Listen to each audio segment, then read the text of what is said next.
Good afternoon. Good afternoon, everybody. We're doing everything we can to support businesses, and the measures we're taking today will provide £180 million worth of support for our island's economy. Support for business is support for people, protecting jobs, lives and livelihoods during this crisis. We will stand firmly behind our economy, our businesses and their employees.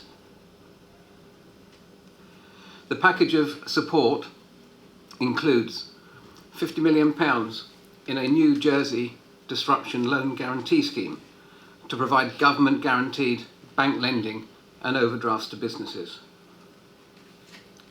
A special situations fund to support larger businesses who are delivering a wider public good or strategic purpose, with up to £50 million of equity. The emergency councils have also asked for consideration to be given to a small business emergency fund to provide additional grant support to the self-employed and the very smallest of businesses. Deferral of social security contributions and GST payments are estimated to be worth £80 million in cash flow benefits to business. Deferrals or rent negotiations where the government is the landlord are happening now. And we are also seeking commitment by commercial landlords to do exactly the same.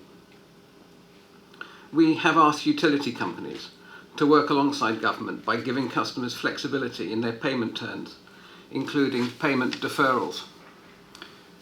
And all telecoms providers have today committed to upgrade all users to 1 gigabit broadband at no extra charge to support families in self-isolation or social distancing and those working from home.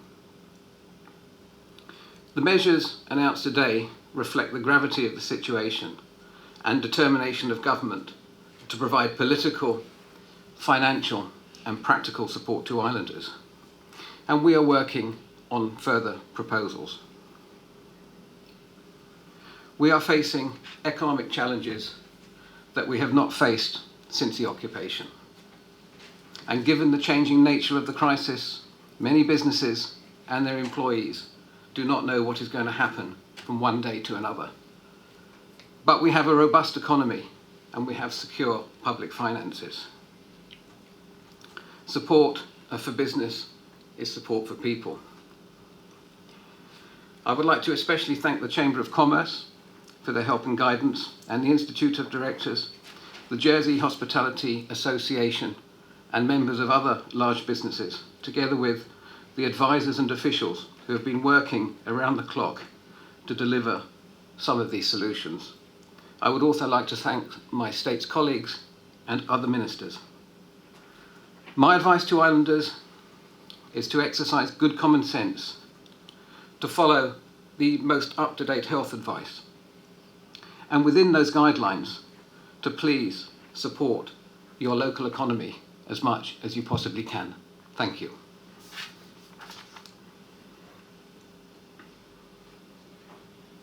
The Minister will now take questions if you would individually like to.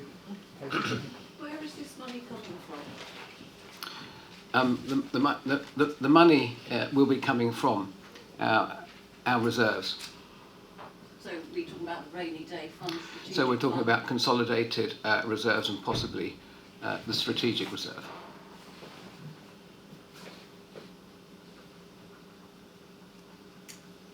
Why have you announced measures in this way compared to, say, what the UK government announced yesterday in terms of grants, etc.? With the greatest respect to the UK, I haven't been paying an awful lot of attention to what they've been announcing. I've been focusing on Jersey, but I'm not sure I understood the question.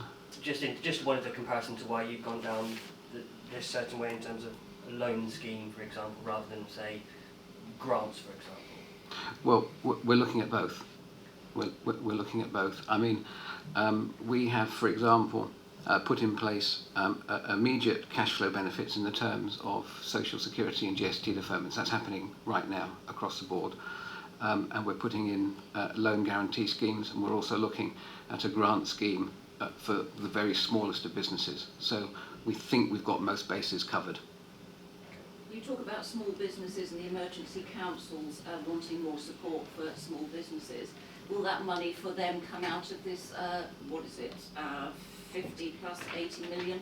Will there be extra for them in the future? Or it is envisaged at this moment in time that all the support I've mentioned today will be within this 180 million figure.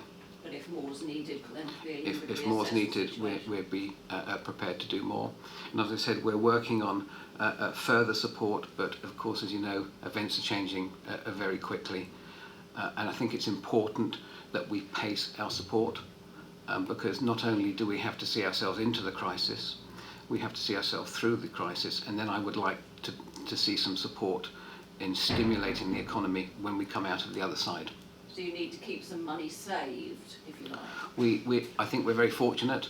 We see other countries with much bigger resources than we have, with the ability to print their own money, and with tax rates and national insurance rates that are quite often double what we have. We are fortunate to have strong reserves. Those reserves are for times like this, and we will be using those reserves, but we will be using them prudently to make sure that they see us right through the crisis and out of the other side. A lot of state money has been invested as well in shares. Clearly shares are rather in a bad state at the moment. Is there any worry there? Well, we still have a significant amount of cash available, and where we are invested, there will be no need or no hurry to sell those investments. We must wait for the markets to come back. We know that the schools are going to close next week. How will these funds specifically help employers and employees who aren't able to work from home and are looking at weeks and weeks of having to be at home? Well, we are fortunate to have a strong social security system, social security a safety net with income support facilities that will apply.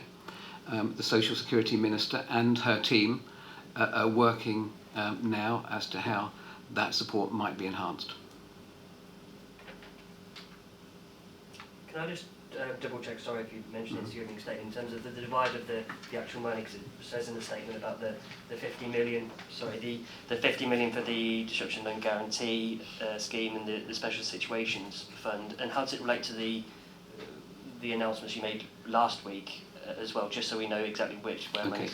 So it's estimated that the cash flow support provided by deferrals of Social Security and GST will be worth 80 million in cash flow to business. A further 50 million will be provided for the bank guarantee loan scheme, and another 50 million will be for the special purpose, the special situations fund, which will be available for us to buy into companies that provide essential infrastructure should we need to. Okay, and commercial landlords as well, I suppose, business worried about rent, for example. Would you make an appeal to them in terms of maybe deferrals or something like that? Yes, we've done that. I have this morning written to commercial landlords and asked them to attend an urgent meeting on Friday morning where we will be discussing with them the support that we are giving as a commercial landlord, and we will be asking them wherever possible to match that support. Okay, and obviously I'm sure it's the same for all the media. We've had loads of businesses get in touch, so worried at the moment. We've seen in other jurisdictions, President Macron in France said essentially no business will be allowed to fail. What's your message in that regard?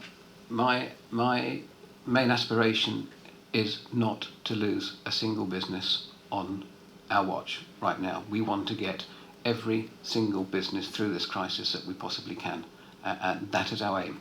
It's important that the support we're giving now is a bridge to business, so we have the infrastructure, the economic infrastructure in place, so when we do come out of this, and we will come out of this, we have an economy that's ready to pick up where we left off and move ahead very quickly. For those, obviously, despite this, on top of these measures, if they are businesses that are still worried, struggling, what should they do? Where should they go? Well, our advice to business is to work very, very closely with their banks. We have had very good discussions with the banks, and there is no market failure currently, and I do not see the banks allowing market failure during this announcement and the time it takes to get the money to the businesses. You're talking about deferral of payments and a lot of loan capacity. Many businesses will be worried about potentially taking on huge debts as a result of this as well. Mm-hmm. What assurances can you give them? Well, I think that's part of the additional work we're doing, because one of the considerations we will have to make, depending on the length and the scale of the crisis, is whether of how we ask businesses to repay the deferrals that we're offering at the moment. We will need to, at the very least, provide considerable and appropriate timescale for deferrals to be repaid. In some instances, and I stress, in some instances, it may be necessary to waiver charges. But that's not a decision that I can make. That's a decision for the relevant minister and possibly the State's Assembly at the appropriate time. You say we have strong reserves. How much money do we have in the reserves to date? Richard, could you clarify that? So there's a substantial proportion of money through a range of investment holdings that the states have. So in the first instance, we have this year's budget that we need to work through. There'll be a reprioritisation of expenditure across the states in response to the crisis. We have the consolidated fund and the balance within that. We have the stabilisation fund, or rainy day fund, as most people will know it. There'll be no doubt it is raining. That money will be utilised. And then we also have the strategic reserve in terms of the many hundreds of millions that are in there. So we will work through that. That really is a job for the Treasury and Resources team and the Minister for Treasury and Resources to determine how they best prioritise that capital in support of objectives from across the ministerial team, not just here in economic development, but also across health and across other areas of our social provision within the island. Sure. In terms of a figure, though, are you able to put a figure on how much money we've actually got to play with? I'm not right now, because obviously the markets have moved around quite a bit as well, so it'll be a conversation for the Treasurer or the Minister for Treasury and Resources in due course. Is there any particular way in which you're looking at allocating these funds? I mean, are you looking specifically at different industries? You know, hospitality obviously is particularly hit by this. What are your thoughts on that? At the moment, the schemes are put in place to help all businesses, but further support, it's likely that further support will be targeted to the sectors that are most at risk. It's been said in the past that we were going to use part of the strategic reserve to fund the hospital, and obviously healthcare is a big issue at the moment. Is it likely that we're going to have to push the hospital project back further? No, it isn't, no. We're still working in parallel on the hospital project. That has not stopped during this crisis. If anything, we are going to seek to accelerate it. I have a presentation arranged for all States members tomorrow, most of which will be joining remotely. To present the latest plans and timelines for the hospital. So I want to stress there will be no delay to the hospital project. You say that in the press release, the government recognised that other measures will need to follow. What will the next measures be? I mean, what are the first next steps, so to speak? It's hard to say right now because of the rapidly changing situation. But what we want to obviously make sure is that any islanders or businesses that might fall through some of the very fine gaps that may exist in the measures announced, that the next measures would be aimed at helping them. We're particularly keen to help employees. Many employees will perhaps have to move between different sectors. I've asked officials this morning to advise on how we can potentially lift restrictions on licences for those who have been here under 5 years, so they can work between sectors and help to fill gaps and be as logistically supportive as they possibly can. What about the impact tourism-wise, in terms of, we heard today about Liberation 75 ceremony, just heard that the boat show will be cancelled. That obviously brings in a lot of people on a yearly basis. Yes, the hospitality sector is possibly the hardest hit sector. So I expect a lot of this support to be going to the hospitality sector. What about the tourism industry in terms of... Well, the tourism industry is strong. We've seen several years of growth. Last year, we announced just yesterday that we've had the highest visitor numbers since 2002. So it's a huge disappointment to all of us that we're having to take a break in that success. But it's important that we provide the support to keep the tourism infrastructure in place, because the economists are advising, and I agree with their advice, and I'm very confident that when the crisis ends, the economy will come back very quickly.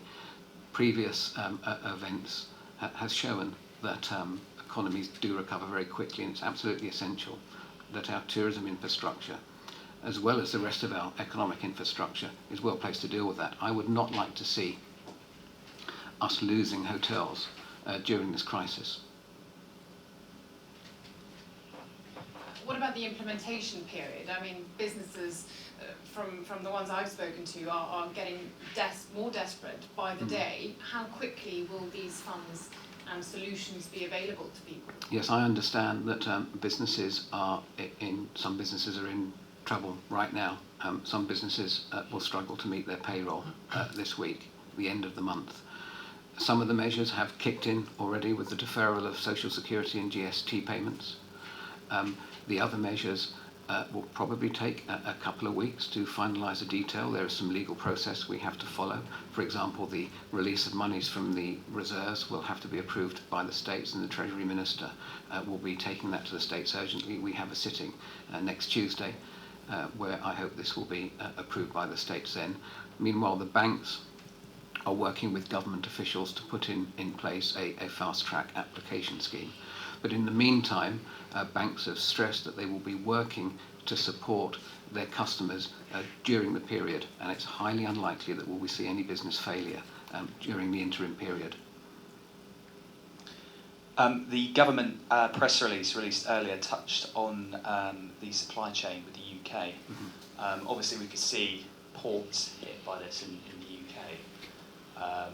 What are the measures for ensuring our supply chain continues? Well, we have, as the release states, we have been working closely with Condor Ferries and Ferry Speed, who are the freight forwarders. Our ports infrastructure is, from an infrastructure point of view, is sound. It's financially sound as well, notwithstanding that the profitability of the port's operation will take a big hit during this period. But that is of the highest priority.